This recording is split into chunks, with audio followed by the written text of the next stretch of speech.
2022 is going to be over before we know it, which means it's time to get your 2023 calendars ordered. What would you say if I told you that you could get a calendar with some of your favorite independent true crime podcasts, including Ye Olde Crime? Pre-order your copy at podcastcalendars.com and get $5 off your order by using our promo code OLDECRIMERS. That's OLDECRIMERS.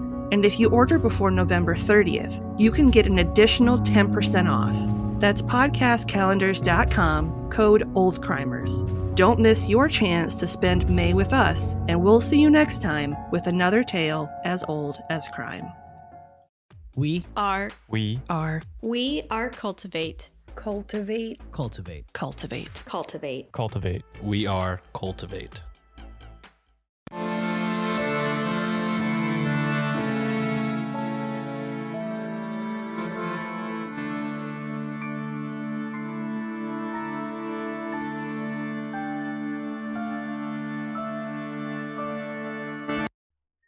Hello and welcome to Ye Olde Crime, where we discuss the funny, strange, and obscure crimes of yesteryear. I'm your host, Lindsay Valenti, and with me is my sister and co-host, Maddie Stengel. Hello. Hi. How's it going? It's going. It's warmer than it's been. Yeah. So. It's a little, hey, here you go, before we get a potential, 5 feet of snow in the next 3 days? Nice. So, yeah, I think... I like being trapped in my house. Right. It was like, Merry Christmas, don't leave. Ever. I think they said this is going to potentially be like the highest accumulation we'll get. 5 feet is the average, not the highest, I think. Last I checked. For over 3 days. Sweet. Yeah. So, as per usual, I was late starting my notes for this week's episode, and I got like most of the way through them before I was like, this is really boring. Awesome. Perfect. So I was like, well, fuck, because it was like 9 o'clock at night, and I remembered that I had this really fun story that I had written for Pineapple Pizza that was fairly long, and it falls within our time frame. Nice. So I pulled that and just expanded upon it, and that's what we're going to be discussing today. Perfect. And for those who don't know, what is Pineapple Pizza? So Pineapple Pizza is the other podcast that I was a part of with my friends Ashley from Studying Scarlet and Emily from Drink Drunk Dead. We have stopped producing new episodes just because all of our lives got pretty busy, and it was just more stressful than it was fun. So we stopped at episode 70. We still have the back catalog up if you'd like to listen to it, and I can include a link in the show notes. But the show is about myths, cryptids, and urban legends from different countries around the world. Mm-hmm. And in this week's episode, we are going to go to Ireland. Nice. And you will learn more about the Hellfire Club. Oh, nice. Okay. Let's do it. Do you know what the Hellfire Club is? No. Awesome. I know the shirt on Stranger Things. Oh, yes, it is not that Hellfire Club. Yeah, I figured. But... Figured. Thought we should clarify. This is not associated with Stranger Things. Or Eddie Munson. Sorry. That'd be amazing if it was.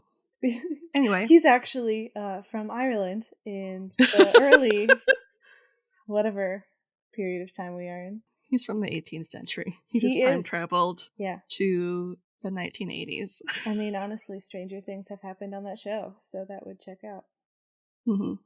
The mullet was also of the style then, in the 18th century, and so he fit in seamlessly into the 80s. Mm-hmm. Yep. Perfect. Information was pulled from the following sources. A 2022 article on the Irish Central website by Deborah Kelly. 2021 Expert Vagabond article by Matthew Karsten. 2020 Evoke article by Claire Hyland. 2018 Ireland Before You Die article by Paris Donatella Callan. 2018 The Sun article by Nicola Barden. A Barda Heritage website. Dictionary of Irish Biography, a Dublin website article by Genevieve Fitzgerald, the Twickenham Museum, 7 Wikipedia links, WikiWand, and World Abandoned. WikiWand? Yeah. It was like the wizarding world of Wiki. I was just gonna say, is it like witchcraft Wikipedia? I don't know. It was interesting. And links to all of these articles will be included in the show notes. Got something you want to say? Shoot us an email over at yeoldcrimepodcast@gmail.com. We'd love to hear your story ideas, see any gifts you send our way, or if you just want to say hello. We're pretty friendly. Speaking of friendly, if you'd like to have real-time conversations with us, consider joining our Discord over at the Cultivate Network. You can chat with us over at the Old Crimers Cubby, or catch up with any of the other great creators that are part of the Cultivate family of podcasts. Just click the link in our show notes or over on our link tree to get started today. Today we're going to follow the beautiful forest trails in the Dublin Mountains up Montpelier, also known as Montpelier Hill, where you'll find the remains of a stone hunting lodge that's at the center of one of Ireland's darkest secrets. Ooh. The Hellfire Club. Of course it's a hunting lodge in the middle of nowhere and mountaintop. Mm-hmm. The haunted ruins of this stone building are all that remains of the Irish Hellfire Club, a group of supposed Satanists and devil worshippers who would regularly invite Satan to join them each evening for dinner and hold black masses. Oh, that's kind of nice. Hey, you want to come eat dinner? We saved you a spot. We've got sacrifices made in your name with garlic butter sauce. Who doesn't love goats? The members were the elite of society, including peers of the realm, wealthy gentlemen and artists, not to mention high-ranking army officers. Ooh, military twist. Okay. Mm-hmm. Oh, and just a heads up, everyone in this story is a piece of garbage, so don't feel like you have to hold back on making fun of them. Awesome. Because it's okay. Okay. Because I know sometimes you're like, oh, should I make fun of this person? Are they really okay? No, they're all pieces of shit. So you can make fun of them as much as you want. Perfect. Yeah. Great. I just wanted to give you free reign. Thank you. I appreciate that. You're welcome. I'm ready. Over the years, the legends surrounding the Hellfire Club have altered, from dealings with the devil to human sacrifice and orgies. Checks out. Hedonist check. Yes. Check on the Was list. there wine? There must be wine. Oh, yeah. You know there was. Wouldn't that be funny if that was the only thing they didn't do? They didn't drink. Right. We're a dry society. We only drink the blood of the innocent. Don't bring any of that beer into this house. Yeah. There's only whores in this house. In fact, so many tales have been told about the Irish Hellfire Club that it's hard to separate fact from fiction. That checks out. So what really happened at the Hellfire Club? It was just 3 guys, a bottle of beer, and some sad meats. This is the worst charcuterie board I've ever seen. It's just like squirrels and moles. Whatever else they can find.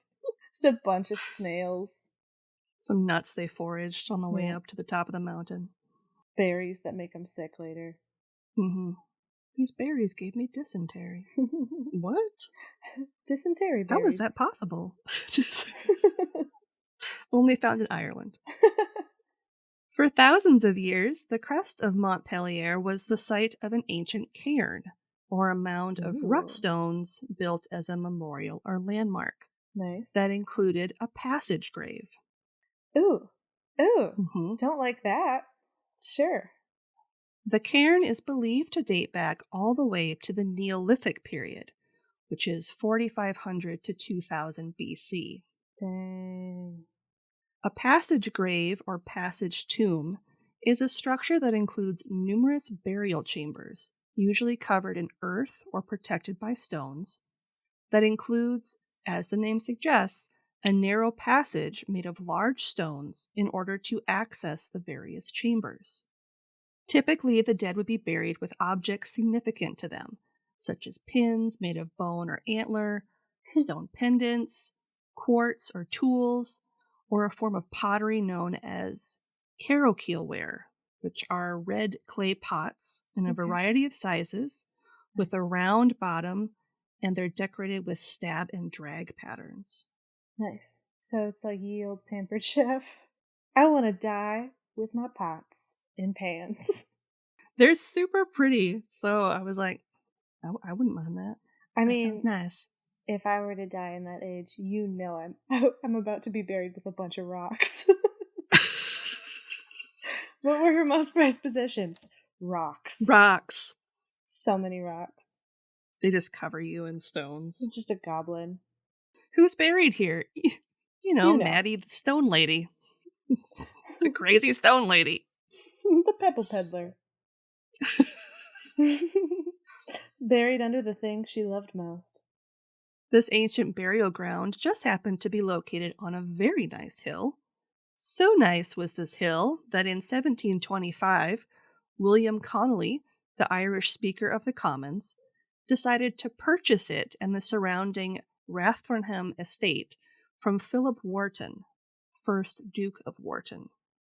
So he's like, this is cool. I don't care if it's supposed to be preserved. I want it, and I want to do stuff to it. Yep. Gross. Continue. William Connolly was born the son of an innkeeper on April 9th, 1662, in Ballyshannon, County Donegal. He went to Dublin to study law and qualified as an attorney in 1685 at the age of 23. Dang. Right? Moving on up. In 1694, he married Catherine Conyngham, but the pair wouldn't have children. I don't know why. He ate them. He sacrificed each one. Nom, nom, nom, nom, nom. Nom, nom, nom, nom. And why, pray tell, did William want this specific hill? The rocks. So he could build a new hunting lodge. Yeah.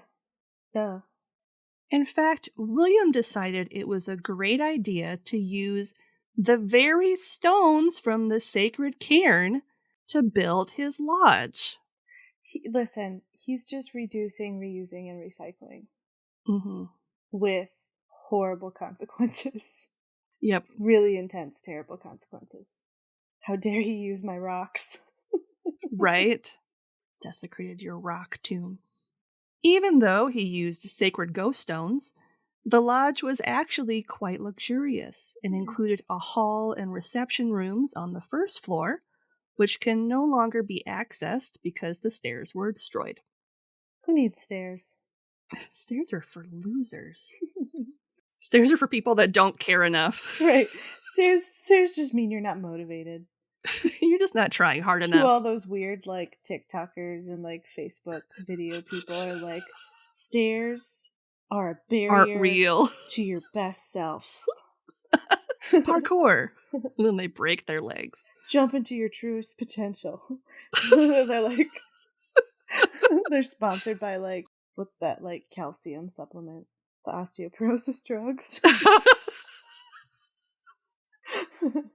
They're all sponsored by Big Milk.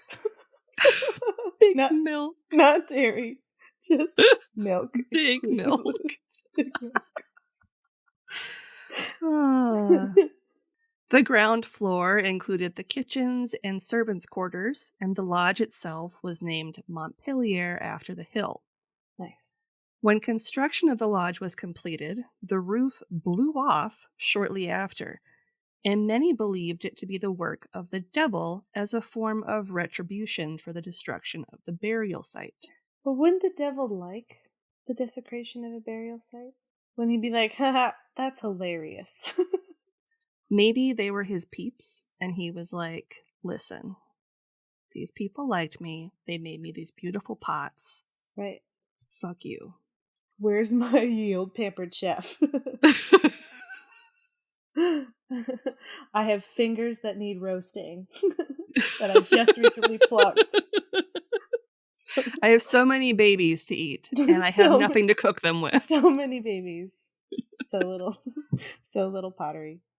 The roof was replaced with an arch stone roof that still stands. William himself died 4 years after the end of its construction on October 30th, 1729, without ever really having a chance to use it. That's kind of funny. It would be better if he like stepped in. He was like, "This is it," and then like died. Or he was in there when the roof blew off, and he blew off with the roof. Or like the new roof, just one singular block hidden in just the right spot on the back of the head. And he's gone. Just this building has been christened with the blood of the innocent. One of those pots just comes out of nowhere. Just falls from the ceiling. All right, let's go back to Duke Philip, who he bought the land from. Okay.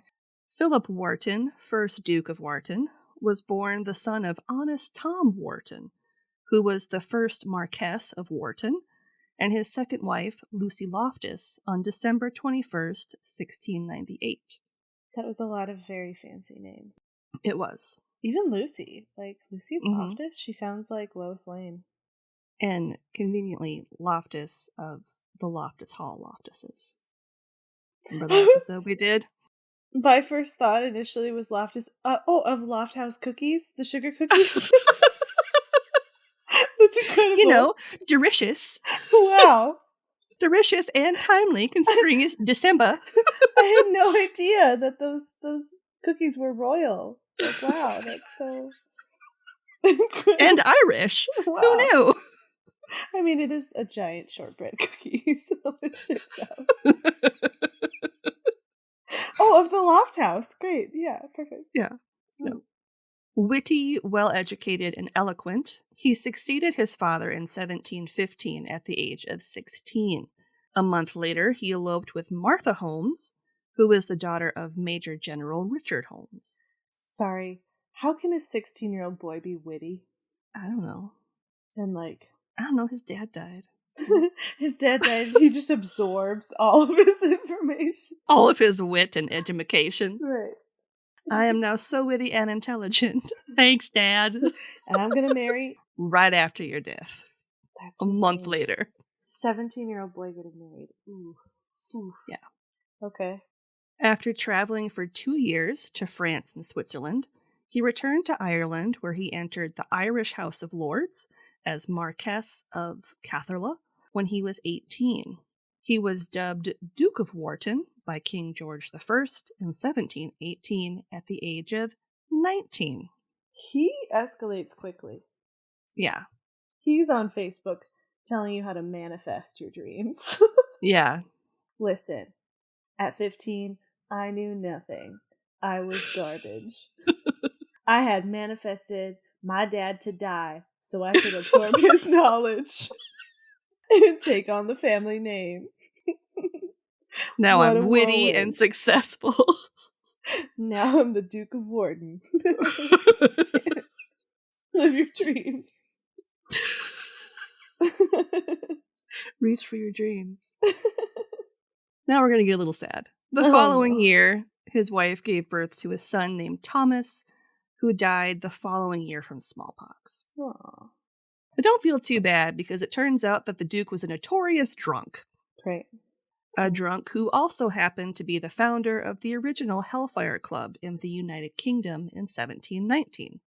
Okay. Philip thought that the club would be a hilarious way to mock the church, and to prove it, he appointed the devil himself as president of the club.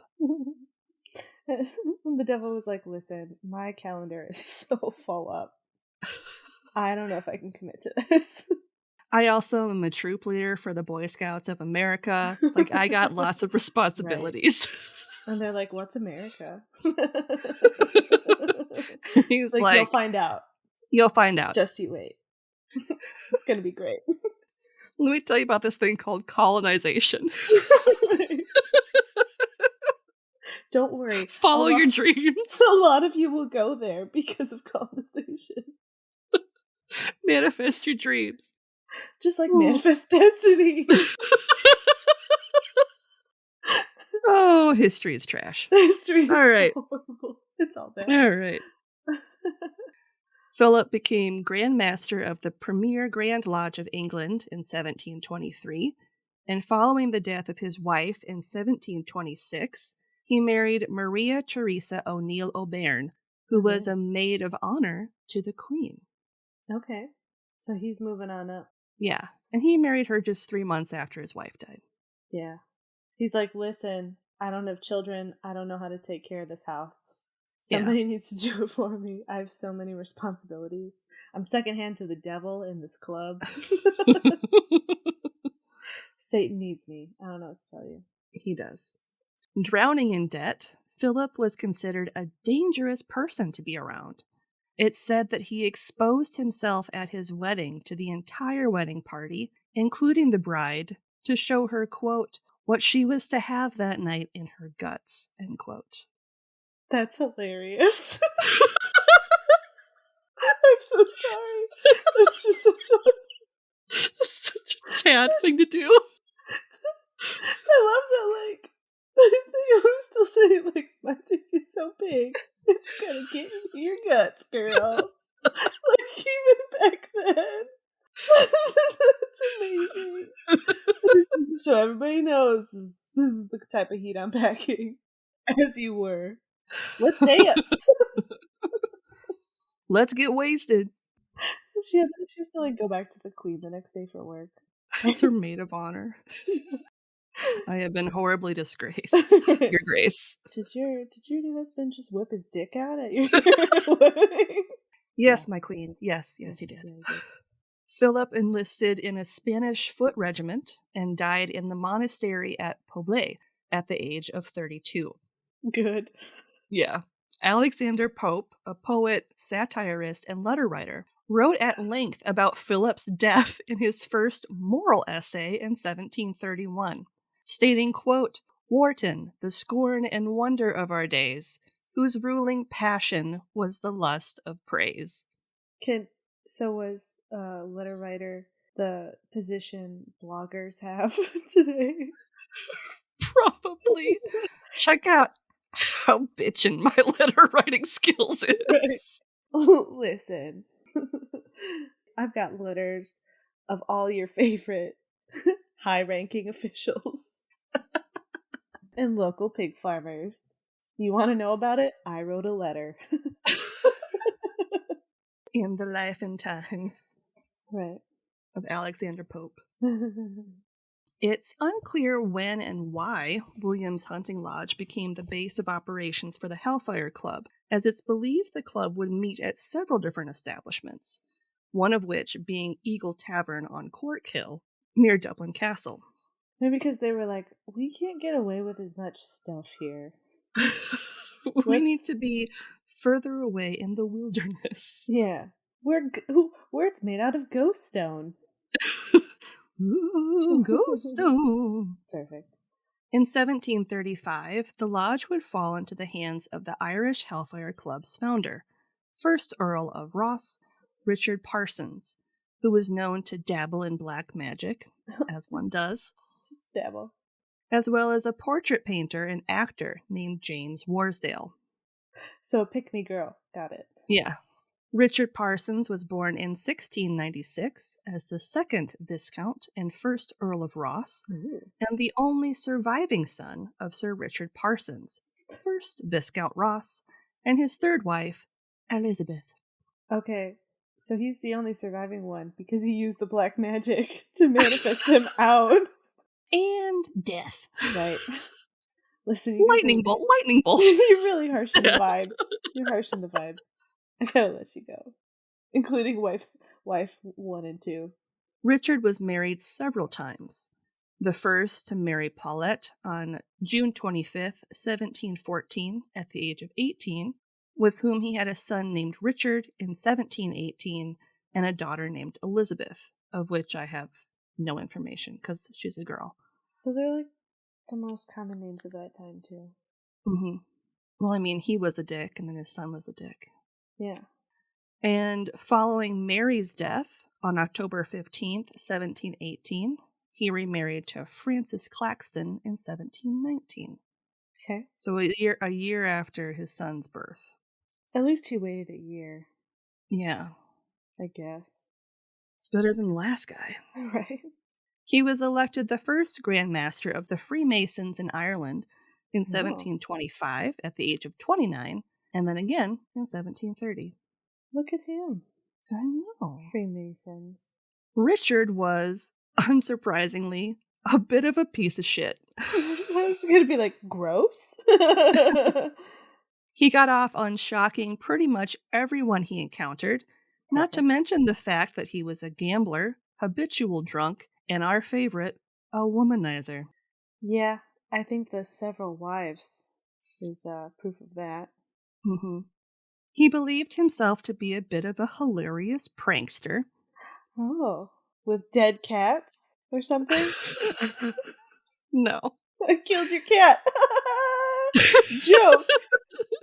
You just got duked. You just got dicked. Literally.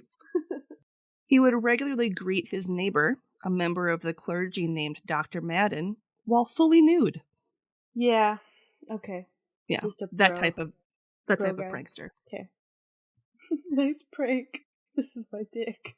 And my Yeah. name's Dick. Have fun at church. Bye. This is very fitting. He waves with his dick as he heads to church. When his indulgences finally began to take their toll, Dr. Madden sent Richard a letter that contained a detailed list of all of his sins addressed to my lord. That's amazing. Richard, in a final act of scampery, sent the letter to Robert Fitzgerald, the Earl of Kildare, while on his deathbed.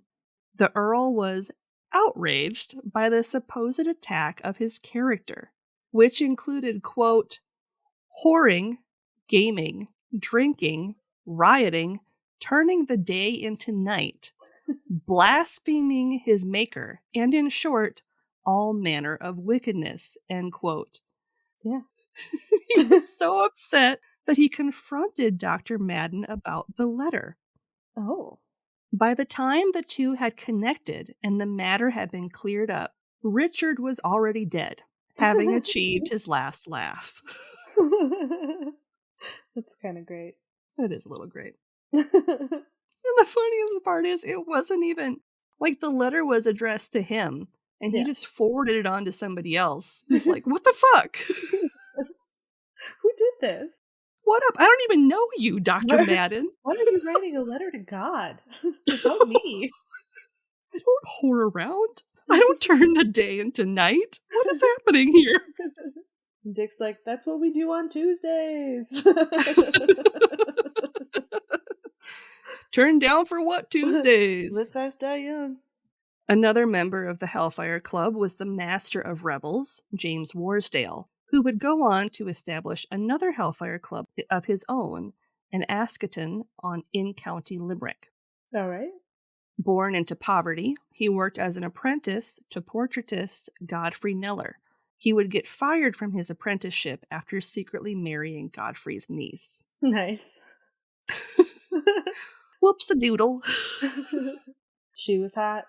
I said, you want to do this? She said yes. Sorry about it. Sorry, bro. Jimmy strikes again. Known for his love of debauchery, James had a habit of attaching himself to wealthy members of the gentry. His notoriety was noted in print in 1740 when Matthew Garnier and James Wynne published a scathing poem about his character. Oh no, not a scathing poem. That read as follows, quote, though Warsdale is for satire too obscure, must he uncensored artfully procure? Frequent as painter his employer's house, and thence delude his mistress or spouse? True to the lover's procreating cause, he breaks all ties, all hospital laws, and pimps resistless while his pencil draws. End quote. Ooh. Damn, son. He just got smacked down by poetry. Adulterer and whore. Mm-hmm. James apparently tried and failed miserably to seduce Letitia Pilkington, who was a poet, adventuress, and described by Jonathan Swift as, quote, the most profligate whore in either kingdom, end quote. Oh, damn. What? Way to come for her neck. Damn. She was a really famous courtesan, so still, that was a funny way of describing it. Yeah, she's a whore. What? Just like adventurer, like all this crazy stuff. She And fucks a whore. dudes. Gross. It's like her Tinder profile. I'm a poet, I'm adventurous, and I like dudes. Right. A lot. So much so it's my job. If interested, write a letter to. Letitia once wrote about how James and likely his Hellfire Club friends once broke into her lodgings, forcing her to lock herself in her dining room to escape from them. That's scary. Mm-hmm. The glass that James Warstall used at the Hellfire Club meetings that took place at Eagle Tavern has survived and can be seen in the Philadelphia Museum of Art. It's engraved with, quote, James Warsdale, Master of the Rebels, end quote, and the Hellfire Club, as well as a depiction of all the members seated with glasses, except for one that is giving a toast. James left Dublin for Munster and eventually returned to England. He would also outlive almost all of his fellow club members. James died in London on June 19th, 1767, at the age of 75, and is buried in St. Paul's, Covent Garden. He wrote his own epitaph. Of course he did. That states, quote, eager to get, but not to keep, the pelf. A friend to all mankind, except himself, end quote. Ugh. Right. Glad you're dead, Jimmy. That was terrible. Known as a philandering, flamboyant rake, in his will he left money to 5 quote-unquote bastards that he acknowledged, as well as to a woman so she could gain independence from her husband. I mean, that's kind of cool. Yeah. I don't know what his connection to her was. But... And Jessica. Get out of there, girl. Hey, girl. Get away from that guy. One of the most notorious members was a landowner named Simon Luttrell, 1st Earl of Carhampton. Carhampton. I'm going to go with that. Yeah. Simon was born in 1713, the second son of Henry Luttrell, who was a famous commander of the Jacobite forces in the war against William of Orange. Oh, okay. Henry was believed to have betrayed his Jacobite comrades and was later murdered. Great. After his father's death, Simon became a member of Parliament and earned the rank of Baron Earnham of Luttrellstown. Okay. Simon married Judith Maria Laws on January 22nd, 1735, and would have 8 children with her. Ouch. Henry Laws, 2nd Earl of Carhampton, John Luttrell Ulmius, 3rd Earl of Carhampton, Temple Simon, James, Thomas, who died in infancy, Anne, Elizabeth, and Lucy. Oh, okay. Save the girls for last. Simon's rakish behavior earned him the dubious nickname of the King of Hell. Great. Which had a double meaning, as Hell was the name of a district in Dublin famous for its brothels. Ah, got it. There was even a rumor that Simon started courtesan Mary Nesbitt's career after he seduced her. Probably not true. Probably just a bro secret. Yeah, I'm assuming that's not true. Legends state that in exchange for clearing his debts, he'd sell his soul to Satan within 7 years. When the devil came to collect, Simon was supposedly somehow able to distract him long enough for him to flee. Okay. Whether it's true or not, what is true is that after the Irish Hellfire Club dissolved, he moved back to the UK, where he ruthlessly worked his way into becoming the 1st Earl of Carhampton. He also enjoyed the dubious honor of being named, quote, the worst man in England, end quote. What? That escalated quickly. In a poem titled The Diabiliad, the opening lines of which read, quote, expand your sable wings and speed to earth. To every knave of power and imp of birth, statesmen and peers, these welcome tidings tell, that I resolve to quit the throne of hell. But ere I cease to reign, 'twill be my care from my dear children to elect an heir. End quote. Nice. Nice burn. Sick burn. Sick burn, bro. Even with his quote-unquote pact with the devil, he somehow managed to live longer than all the other members of the Hellfire Club when he died in 1787 at the age of 74. Oh, so he wasn't the oldest member. So Or he no, was he the was. second. He was the second oldest Oh, member. okay. In a contemporary biography, Simon was described as, quote, in short, he was publicly and privately insulted and despised, insomuch that it became a common phrase amongst most ranks of people, and remains to this day, that if a man was inclined to confer the greatest mark of rascality and resentment against his adversary, it was enough to call him a luttrell, traitor, villain, bastard, coward, and profligate, and everything that can be conceived odious and horrible, were received, couched, and understood in that one word. End quote. Dang. That's harsh. That's worse than the poem that he was part Yep. of. So don't call anybody a luttrell unless they're really, really bad. Right. That's the worst of the sick burns. 4th Baron Henry Barry, the Lord of Santry, and another member of the club, was one of the youngest members and an angry drunk who is suspected of committing at least one murder. Perfect. Henry was born on September 3rd, 1710, in Dublin, the only son of Henry Barry, 3rd Baron Barry of Santry, and Bridget Domville. The third Baron Barry. He earned the title of 4th Baron in 1735 and took his seat in the Irish House of Lords. He married twice. His first wife, Anne Thornton, passed away in 1742, and he remarried in 1750 to Elizabeth Shore of Derby. Nice. He apparently added notches on the barrel of his pistol each time he bested anyone in a duel. Gross. It's said that he burned a servant to death in his bed as he slept after he poured brandy over the man and set him on fire. Why? I don't know. Even with charges like this against him, one way or another, Henry was always able to weasel his way out of trouble, usually by paying people off. Of course. He was eventually taken to court after being convicted of stabbing another servant named Laughlin Murphy to death. Gross. On August 9th, 1738, Henry and his friends had spent the day drinking at Patrick Corrigan's Tavern in Palmerstown. At one point, Laughlin Murphy was invited by Henry to join the group in their drinking.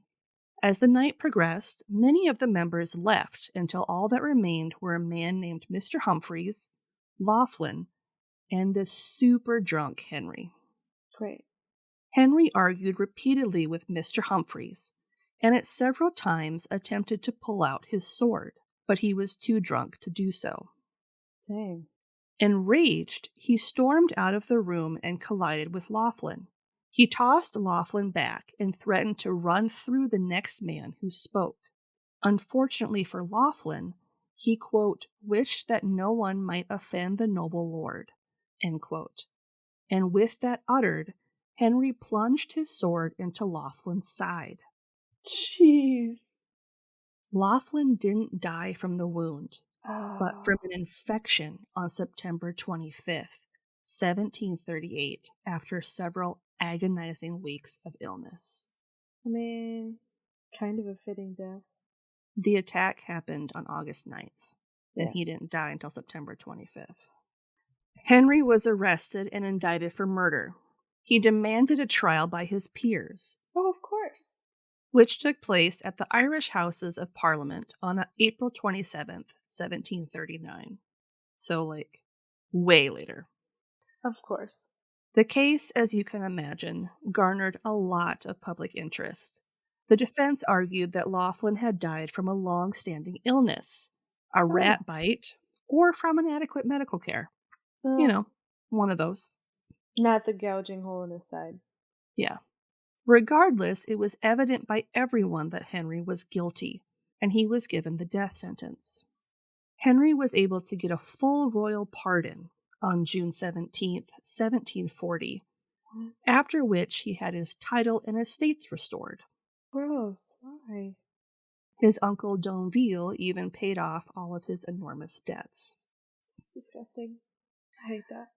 Even though he was protected by his powerful friends in the club, none of them wanted anything to do with him following the trial. Yeah, I bet. He spent the rest of his life living in exile in Nottingham, England, where he died alone at the age of 40. Two other original members included Henry Ponsonby and Henry Clements. Henry Ponsonby was born in 1685, the son of William Ponsonby, the first Viscount Duncannon. He married his cousin, Lady Frances Brabazon, and sat as a member of the Irish House of Commons for Fetard from 1715 to 1727. Okay. He was also colonel in the 37th Regiment of Foot. Henry Clements was born in 1704 in County Cavan and represented Cavan County in the Irish House of Commons from 1729 to 1745. Both men lost their lives at the Battle of Fontenoy in 1745. Okay. That aside, what was actually done at the Hellfire Club? Drinking, we know that for sure. Drinking excessively was required. Mm. And several accounts state that its members would enjoy a drink called Scalfine, which is a blend of hot whiskey and butter. Gross. Yo, keto bros. This drink is so good for you, bro. These revelries would often end in the best way possible: violence and sexual assault, not to mention that one time that Henry Barry murdered someone. Yep, just the once. It was expected that club members would openly mock the church. Mm. I mean, it's kind of a given. Yep. But it's unclear if human sacrifices and pacts of the devil actually took place. Well, I mean, they did murder somebody, so there's at least one. Yeah. It is noted that members would leave an empty chair at the table for Satan, but that appears to be the only real ritualistic aspect of the evening. They're just too lazy. Just don't move that chair, just leave it there. It may not surprise you to learn that black cats played a huge part in the club. One story tells of a young man who went to investigate the goings-on at the club. He was found dead the next morning, and a local priest, along with a farmer who had been watching over the young man, went to the club to investigate after believing the man had been murdered. Okay. Upon entering the club, they found a banquet laid out and a huge black cat prowling the room. A black cat whose ears were shaped like horns. Cool. The priest, armed with holy water, attempted an exorcism that caused the cat to be torn apart. Oh. After leaving the building, the priest found the man who had gone with him to investigate lying on the ground, covered in deep scratches on his face and neck. Oh. A letter was found that is believed to have been from a member of the Hellfire Club. In this letter, they reference a quote-unquote sacrifice of maidens, but some believe that this refers more to their deflowering than to them being actually killed. Yeah. This doesn't mean that bad shit didn't happen at the club.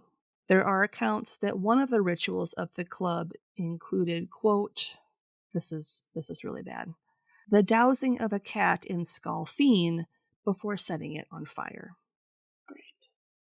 As you can probably tell, the club was basically an excuse for upper-class youth with too much time on their hands and an excess of money to be able to play practical jokes, mainly aimed at the church, as well as gamble, treat women like shit, and drink a lot.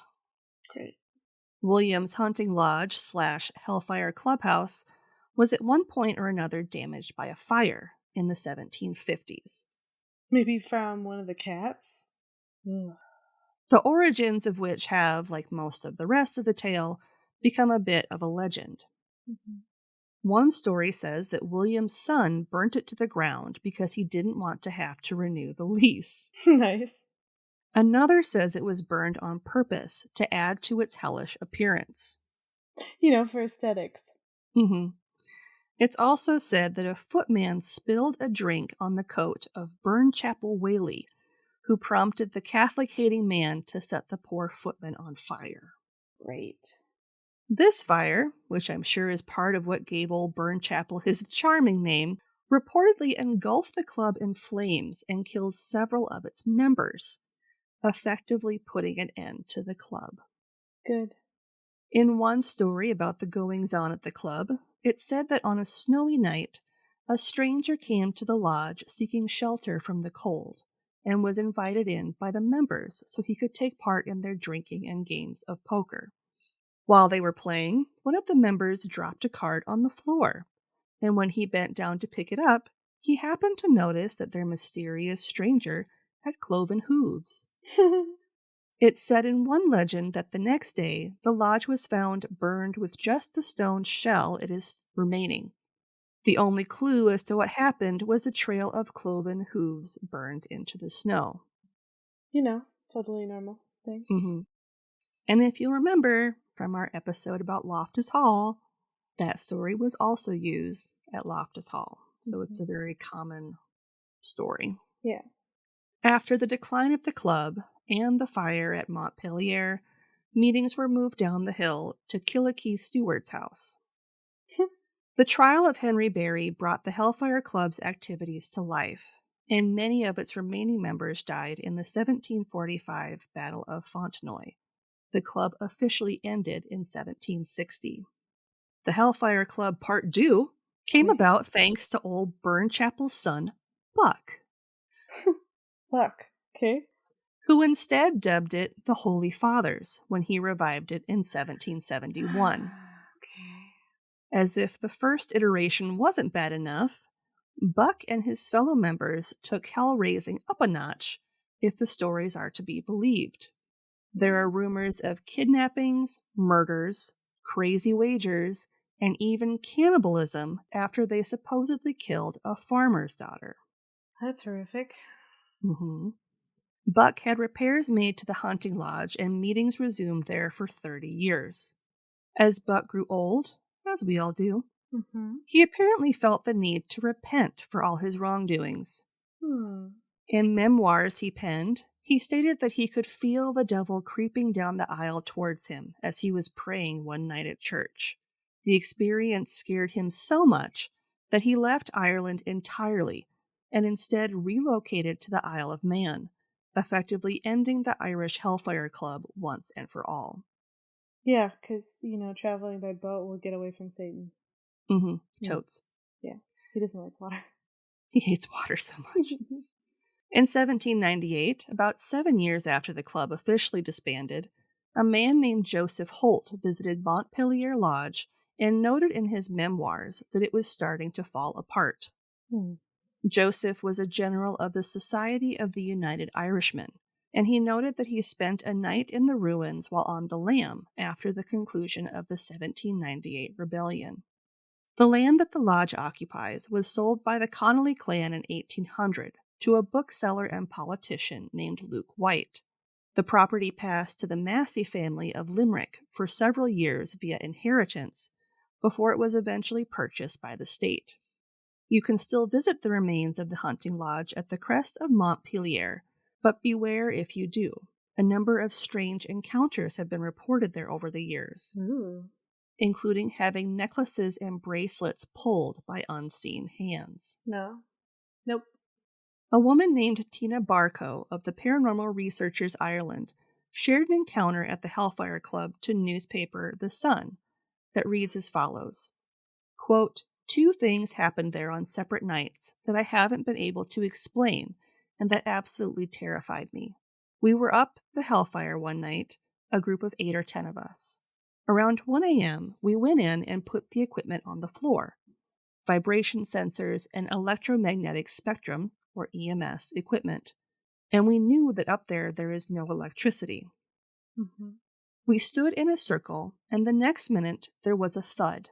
It was like a vibration went through the whole building, and all the equipment went mental.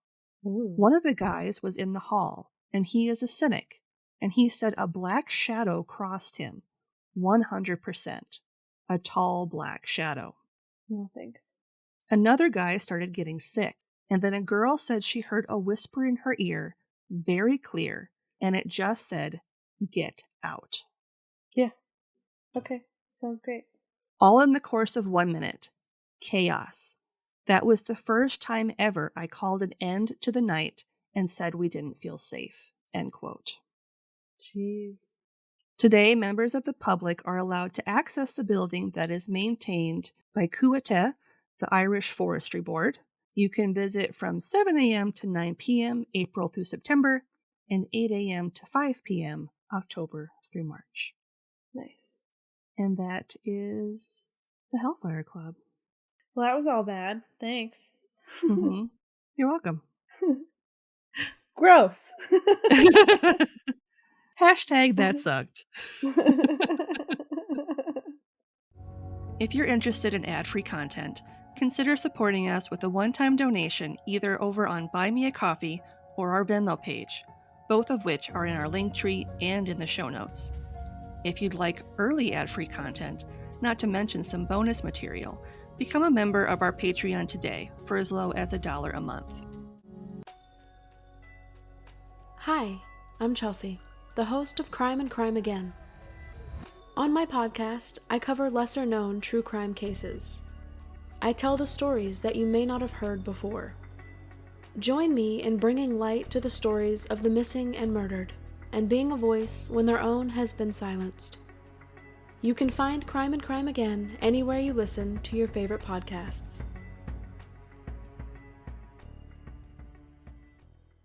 And this week's podcast plug is the Crime and Crime Again podcast. Join host Chelsea Deanne as she delves into the cases of the missing and murdered, focusing on the lesser-known stories that you may not have heard before. And we will have a link to her show in the show notes. Awesome. What is something good you'd like to share? My rocks are going to be done from my rock tumbler tomorrow. Woo! It's been a wild, 2 months tumbling these bad boys. I get to see the final look tomorrow. The fruits of your labors. The fruits of a poor little tire on a wheel. It's just been it's gonna be weird not having that sound. It's hilarious. But yeah, I'm really excited because now I had nice rocks, but now I have shiny rocks. So I can't wait to see them. I'll take a picture so you can share on socials. Thank you. Mm-hmm. I'm excited to see them. I know everybody wants to see the rocks. I want to see Maddie's shiny rocks. What about you? What's something good? I know not everyone is super into Charlie, my ball python, but he had a shed recently, and that's a big deal because he hasn't eaten in a month because he's been preparing for his shed. Mm-hmm. And it's not a precise measurement, but every time he has a full shed, I stretch it out and I measure how long it is. Mm-hmm. Gross. Keep going. Yeah. It's a little gross. So the last time he shed, he was 44 inches long. Mm-hmm. And this time it was 53 inches long. So he has grown almost 10 inches. And he's actually bigger than the average male ball python. Because typically they get to be 3.5 feet long. Mm-hmm. So he's a big boy, which makes me feel good that he's healthy. He's not chunky or anything, so. Nice. Congratulations on your big boy status, Charlie. He's such a big boy. He's such a big boy. Yeah, so I always get nervous when he doesn't eat for a long period of time. Mm-hmm. I know that once he reaches maturity, he'll probably just eat once a month. It's not going to be that big of a deal. Yeah. But, you get nervous when they don't eat for a month and they're just hiding underneath their hide and getting ashier and ashier looking until they finally shed. Yeah. So, yay, Charlie. Yay, Charlie. And on that note, let's shut her down. Let's do it.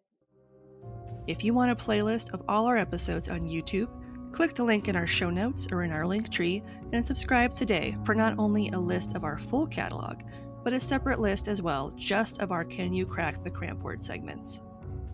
A great way to support the show, if you'd like to help us out but you can't do so financially, is to leave us a 5-star rating and review on Apple Podcasts, Podchaser, Good Pods, or wherever you can leave a rating and review. This week's comes from Apple Podcasts, and it comes from the Homicide Worldwide podcast, and it says, "Scary stories, great hosts. Found this podcast on Twitter. Instant fan, the hosts find really interesting, weird, spooky, and often really scary stories. The hosts have a very natural conversational flow and stick to the content. They throw in some humor, which is always fun when discussing scary topics. Since you're here, give them a 5-star review. They deserve it. Great podcast, Lindsay and Madison. By the way, I liked the first 18 episodes." Aww. I put a disclaimer at the beginning of the first 18 because the audio wasn't the best. That was like before we upgraded our equipment. So, thank you for liking That's very our nice. show, even when the audio quality wasn't that great. We appreciate it. Looking for more content? You can find us online at yieldcrimepodcast.com. If you'd like to see pictures from this week's episode, not to mention bonus content and funny memes, make sure to follow us on Twitter at YieldCrimePod and on Facebook and Instagram at YieldCrimePodcast. On TikTok? Of course you are. Follow us at YieldCrimePodcast. And I don't know what's going on with our TeePublic. There might be a sale. I don't know. Yeah, maybe. Check the socials, because that's when you'll know. Because I don't know. The Sochmeads, Yeah. as the kids say. Yep. Check the tweeter if it hasn't imploded. If it still exists. And you'll know. And on that note, as always, I'm Lindsay. And I'm Madison. And we'll see you next time with another tale As old as crime.